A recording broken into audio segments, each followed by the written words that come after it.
Hello and welcome again, my dear viewers, to this important topic of clause. As you would have seen in the thumbnail of the YouTube video, it is going to be only identification, right? So I will not get into a lot of concepts or details for this topic as tomorrow you have exams. हम बस ये देखेंगे कि कैसे हम immediately clause को पहचान सकते हैं, specially main and subordinate clause को. कुछ ट्रिक्स से हम उस पर ध्यान देंगे and we will also solve some board question papers, उसके जो क्वेश्चन हैं.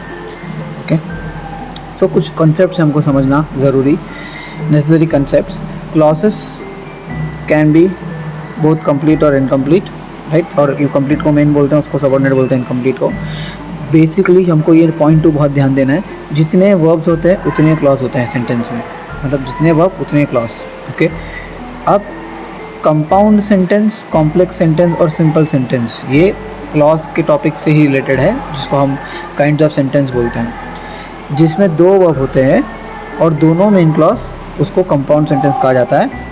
जिसमें दो वर्ब है लेकिन एक मेन क्लॉज है और एक सबऑर्डिनेट क्लॉज है, उसको कॉम्प्लेक्स सेंटेंस कहा जाता है. और सिंपल सेंटेंस में एक ही मेन क्लॉज होता है, यानी कि एक ही वर्ब होता है.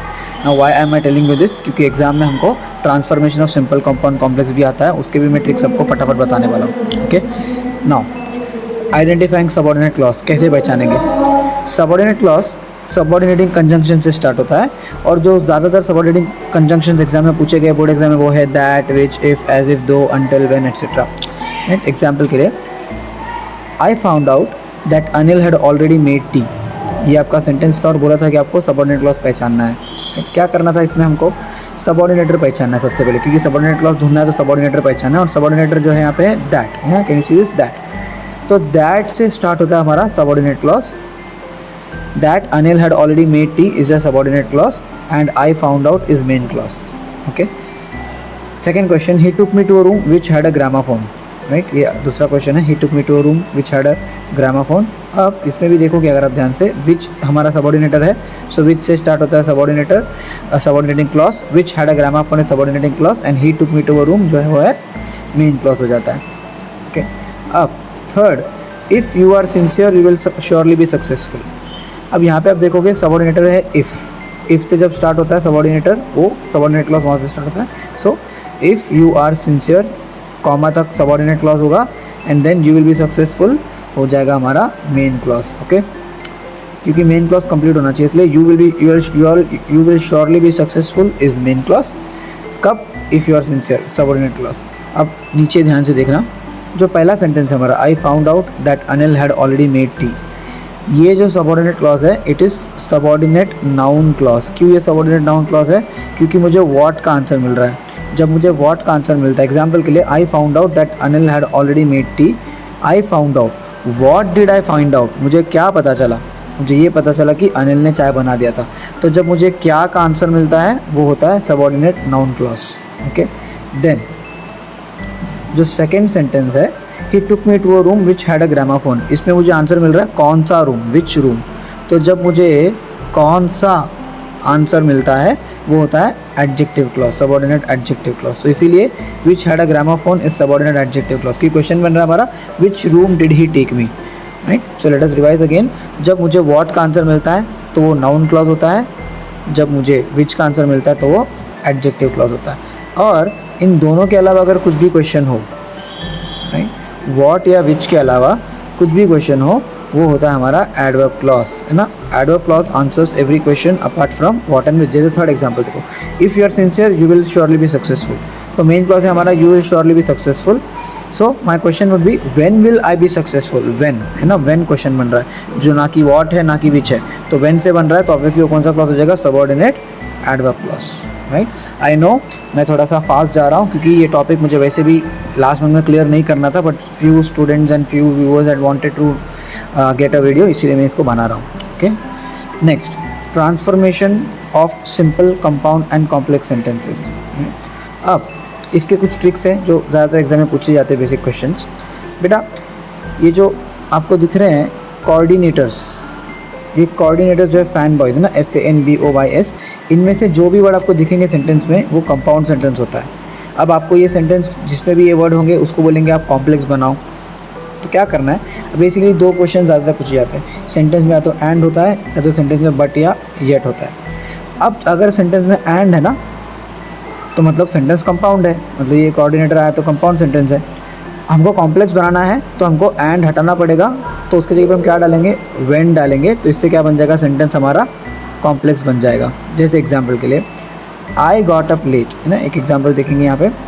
First example, I got up late and I rush towards my school. ये क्वेश्चन हमारा कंपाउंड में है क्योंकि सेंटेंस में एंड है ना, एंड जो कंपाउंड सेंटेंस में आता है। So I got up late is main clause, I rush towards my school is again main clause, क्योंकि ये कंपाउंड सेंटेंस है और कंपाउंड सेंटेंस में दो मेन क्लॉज होते हैं। अब इसको मुझे कॉम्प्लेक्स करना है तो मैं एंड है सेंटेंस में, तो मेरे दिमाग में आना चाहिए कि मेरे आंसर में व्हेन होगा। अब व्हेन कहाँ पे आएगा, स्टार्ट में।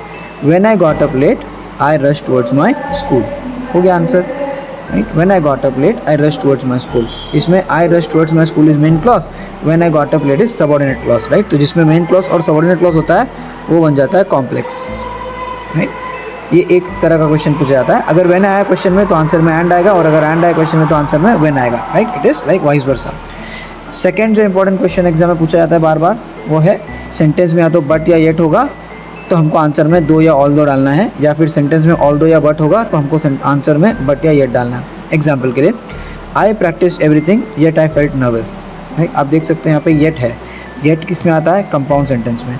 तो अगर मुझे कॉम्प्लेक्स बनाना है तो येट को हटाना पड़ेगा। येट को हटाना है तो क्या डाल देंगे, दो या ऑल दो, कहाँ पे, सेंटेंस के स्टार्ट में, राइट। जब येट है तो ऑल दो डाल देंगे, जब बट है तो दो डालेंगे। सो यहाँ पे येट है तो हम सेंटेंस के स्टार्टिंग में ऑल दो डाल देंगे। I practice everything yet I felt nervous, although I practice everything, yet हट जाएगा, आई फेल्ट नर्वस, राइट। तो अगर आपका नसीब अच्छा है तो ऐसे कुछ क्वेश्चंस आपके एग्जाम में आ जाएंगे, अदरवाइज क्लॉज ऑप्शन में आता है तो आप उसको स्किप कर सकते हो, नॉट एन इशू। नेक्स्ट, ये कुछ बोर्ड के क्वेश्चंस है जिसमें आपको आइडेंटिफिकेशन क्वेश्चंस आए थे। पहला क्वेश्चन देखते हैं, pick out the subordinate clause and name it. There are 890 world heritage sites that are located in 148 countries. तो पहला स्टेप है हमारा, सबऑर्डिनेटर पूछा है, अगर ऑब्वियसली क्वेश्चन में पूछा है कि सबऑर्डिनेट क्लॉज है तो हमको हमारे बेसिक सबऑर्डिनेटर ढूंढने हैं। अब इसमें है हमारा सबऑर्डिनेटर दैट, राइट, मतलब दैट से हमारा सबऑर्डिनेट क्लॉज स्टार्ट होगा, that are located in 148 countries. अब एक छोटा सा ट्रिक मैं आपको बताता हूँ जो ज़्यादातर एग्जाम में पूछते हैं, वर्ड्स है दैट, विच, एट्सेट्रा। अब उसके लिए क्या करेंगे, देखो मैंने आपको यहाँ पे एक ट्रिक वाला, यस हियर, ये क्या है यहाँ पे देखो, जब भी हमको हमारे क्वेश्चन में दैट या विच दिखता है ना, दैट विच दिखता है, उसके लेफ्ट में देखना है हमको, राइट। अगर दैट या विच के लेफ्ट में नाउन है तो हमारा आंसर होगा एडजेक्टिव क्लॉज, और अगर दैट विच के लेफ्ट में वर्ब है तो हमारा आंसर होगा नाउन क्लॉज।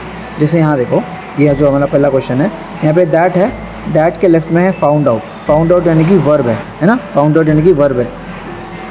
तो क्योंकि फाउंड आउट वर्ब है तो हमारा आंसर हो जाएगा नाउन क्लॉज। इसीलिए देखो नीचे ये नाउन क्लॉज था पहला वाला, find out first sentence has subordinate noun clause, क्योंकि दैट के लेफ्ट में जो है वर्ब है फाउंड आउट, राइट। दूसरा क्वेश्चन विच है यहाँ पे, है ना, विच के लेफ्ट में है रूम। अब रूम क्या है, नाउन, राइट। तो जब नाउन आता है विच के लेफ्ट में या दैट के लेफ्ट में, वो बन जाता है एडजेक्टिव क्लॉज। इसीलिए क्वेश्चन नंबर 2 क्या बन गया, एडजेक्टिव क्लॉज, राइट। सो ध्यान देंगे, कोई भी एक चीज़ याद रखेंगे, जैसे आसान से आप एक चीज़ याद रख सकते हैं, पहला वाला कि जब भी दैट या विच के लेफ्ट में नाउन आता है तो वो एडजेक्टिव क्लॉज होगा। अब यही लॉजिक हम यहाँ पे यूज़ करते हैं, ठीक है। यहाँ देखो, दैट है सेंटेंस में, दैट के लेफ्ट में है साइट्स, साइट्स यानी कि जगह यानी कि नाउन, क्योंकि नाउन है तो दैट से लेके लोकेटेड तक कौन सा क्लॉज बन जाएगा, एडजेक्टिव क्लॉज, है ना। नाउन हो तो एडजेक्टिव, ये नाना याद रखना, अगर नाउन है दैट है विच के पास में तो एडजेक्टिव क्लॉज होता है, इसीलिए दैट के पास जो मेरे साइट्स है तो ये बन गया एडजेक्टिव क्लॉज। वैसे यहाँ पे देखो दैट के पास में है शेप, लेफ्ट में है शेप, शेप यानी कि अगेन नाउन, और क्योंकि नाउन है तो that what the author commands बन जाएगा हमारा एडजेक्टिव क्लॉज, ओके। अब यहाँ देखो व्हाट है, यहाँ पे व्हाट के लेफ्ट में है फाउंड, और फाउंड है वर्ब, और जब वर्ब होता है तो बन जाता है नाउन क्लॉज, इसलिए what I love to do early in life, ये बन गया हमारा नाउन क्लॉज, राइट। तो ये कुछ टेक्निक्स हैं, ट्रिक्स हैं। इस वीडियो को अगर आप 1-2 बार और देखेंगे तो आपको ट्रिक्स भी समझ में आ गए, तो आप आराम से 2 मार्क्स इसमें स्कोर कर सकते हैं, ओके। थोड़ा बैकग्राउंड में थोड़ा साउंड है आज, उसको प्लीज़ इग्नोर करना, थैंक यू सो मच। और जो पेपर पैटर्न वाला वीडियो है एंड टाइम मैनेजमेंट का वीडियो है, उसको भी एक बार प्लीज़ एग्ज़ाम से पहले देख लेना, okay. Thank you so much.